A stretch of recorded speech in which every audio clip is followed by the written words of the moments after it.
आई हुई और हमारे यहाँ कुकुंदू और सुधा गांव की मूर्तियाँ जो मुकम्मल मूर्तियाँ थी उसको उठा करके उन्होंने भेज दिया लंदन म्यूजियम में। फिर पता चला कि वहाँ हमारे यहाँ किरसर में है एक टीला, उस पर लिखवाया कि यहाँ खुदाई वर्जित क्षेत्र है, बड़ा सा पत्थर लगा उस पर। और पता चला आज कि वो पत्थर उस पर मंदिर बना दिया गया, उस पत्थर को खोद के मंदिर लगा दिया गया कि यहाँ खुदाई नहीं होगी, उसी को खोद दिया गया, उस पत्थर को ही खोद के हटा दिया गया। तो आज मैं देख रहा हूँ जब भी हम उसकी बात करेंगे तो हम वैश्विक स्तर के चीज़ों की बात जरूर करेंगे और हमारे पास वो वैश्विक संदर्भ आएंगे। तो हम आज कोई भी तथाकथित राष्ट्रवादी और तथाकथित क्षेत्रवादी किसी का इतिहास नहीं लिख सकते हैं। हम क्षेत्र का इतिहास लिख सकते हैं, हम राष्ट्र का इतिहास लिख सकते हैं, राष्ट्रीयता के विकास का इतिहास लिख सकते हैं। और जब नेहरू को याद कर रहे हैं तो हम ये लिख सकते हैं कि नेहरू पूरा स्वतंत्रता आंदोलन कैसे भारत जो राष्ट्रीयताओं का समूह है उसको एक राष्ट्र बनने में की प्रक्रिया में स्वतंत्रता आंदोलन ने एक बड़ी भूमिका निभाई। जबकि वो राष्ट्र नहीं बन पाया, लेकिन राष्ट्र के राजनीतिक रूप से एक आंदोलन खड़ा हुआ और उस आंदोलन को खड़ा किया नेहरू जैसे लोगों ने, गांधी जैसे लोगों ने, भगत सिंह जैसे लोगों ने और इस तरह से बड़े लोगों ने खड़ा किया इसको। आज हम जहाँ खड़े हैं बाबा इतिहास की बात कर रहे हैं तो हम भारत की खोज की बात किए बगैर नहीं रह सकते हैं। इस इतिहास की झलक जो थी उसकी बात किए बगैर नहीं रह सकते हैं।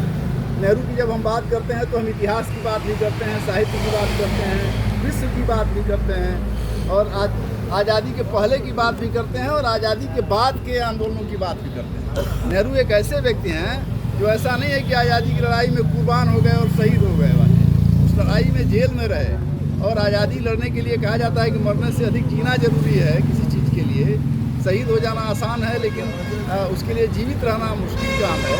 वो दिशा थी इन लोगों के बीच में और आज़ादी के बाद जो योगदान दिया इन लोगों ने उस विश्व परिस्थितियों ने, उन सब के लिए नेहरू की जो समझ है, भाई हम पहले सोचते रहे हैं कि हमारे बेटे को नेहरू की तरह संघर्षशील होना चाहिए, नेहरू की तरह का बाप होना चाहिए किसी के पास, नेहरू की तरह का पति होना चाहिए किसी के पास।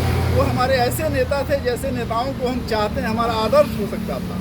आज ऐसे नेता हैं जैसा हम आदर्श नहीं चाहते हैं। उसके भरोसे अपने बेटी को, अपने बेटे को छोड़ नहीं सकते हैं।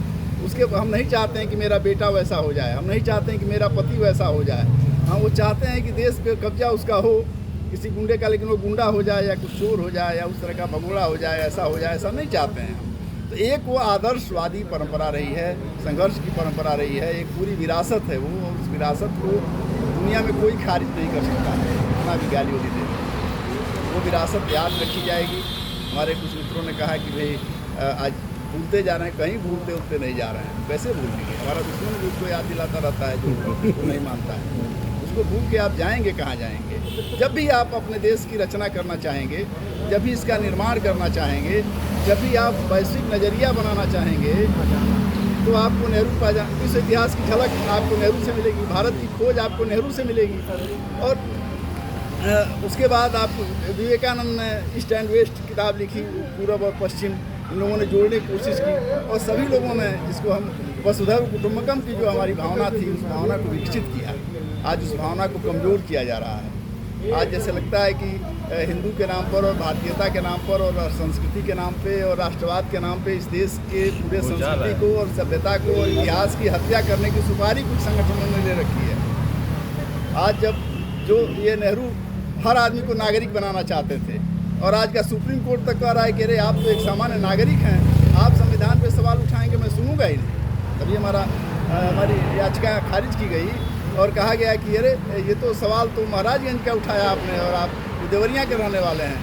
तो जो पूरा पॉइंट था, जो बात कही गई थी, विषय था, उसको उन्होंने खारिज कर दिया और कहा कि नागरिक के हैसियत से अगर आप बात कहेंगे तो आपकी बात नहीं सुनी जाएगी। ये सुप्रीम कोर्ट के जज ने ये लिखित में दिया है निर्णय, आज के सारे अखबारों में दिया है। और नेहरू क्या थे?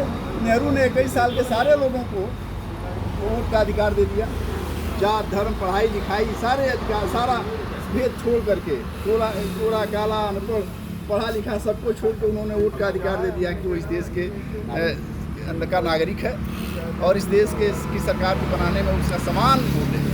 और आज क्या सुप्रीम कोर्ट कह रहा है कि नागरिक हैं, आप PhD किए हुए हैं, आप पढ़े लिखे हैं, आपका कोई मूल नहीं है। जब तक नागरिक अधिकार खत्म है, जब तक एक बड़ा ठेकेदार नहीं आएगा, जब तक बड़ा एक ठेकेदार नहीं आएगा कोई एनजीओ वाला नहीं आएगा, कोई शिक्षा माफिया नहीं आएगा, तब तक मैं उसकी बात, आपकी बात नहीं सुनूंगा, ये जज ने कहा। और उसने खारिज कर दिया हमारे पिटीशन। इस बेस पे खारिज किया, तकनीकी बेस पे खारिज किया, क्योंकि जो कंटेंट था उसका, उसमें कुछ कह ही नहीं सकता था, उस पर उसकी हैसियत नहीं थी कि वो बोल दे। साहब ये तो कह रहा है कि नागरिक हैं, तो आपकी बात नहीं सुनी जाएगी। यहाँ का एक जज है, वो लखनऊ हाई कोर्ट में है, वो क्या है यहीं, नहीं, ये कौन